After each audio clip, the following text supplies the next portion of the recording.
Do you know how many like founders have raised money and they're no longer in existence because they didn't know what to do with that money?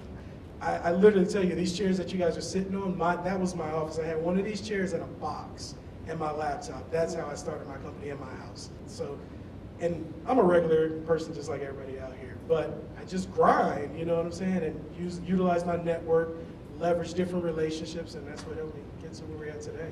It's been a learning process. I mean, I think the biggest thing is you have to be able to persevere and be persistent and kind of be able to continue to iterate, because you're going to get a lot of no's, a lot of no's, a lot of no's. But once you get that yes, you know, also, it feels great. But you know, you just got to be persistent in that and keep it going.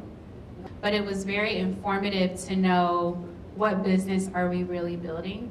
And I think that's important for founders to know, especially when building a tech product, because you might get caught up with building this awesome techie thing, but it's like, okay, what is the actual business behind it and who's actually going to pay you? Like, what is our formula? Because it's hard to get to, you build your product, you have your business model, what's your marketing strategy, what do you need, who do you need on your team, and do all of that at the same time consistently every day.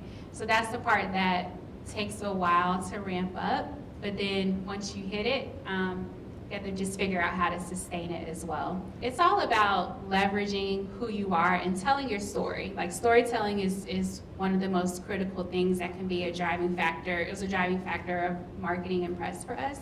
But I also feel that it's also helping change the narrative and the image of the face of technology at the same time. So there's some common themes that I'm hearing. One is people start with their pain points oftentimes. That's where the solution comes from. That's where the idea of, I'm having this problem, wow, other people are probably having the same problem, let me try to fix it. The other one is about grinding it out. That's really key, and that's consistent part of the journey. The third one is that then once it hits, it can really take off, and you can never tell what that pivot point is going to be, or that turning point. So you have to be ready and prepared for what that is. And then the other point is customer discovery.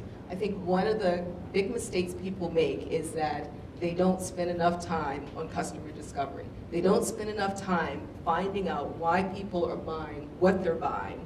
They don't spend enough time asking the right kinds of questions and learning about their customer base. So one big thing is thinking that because somebody is an expert, you have to take their advice, that you have to do what they say.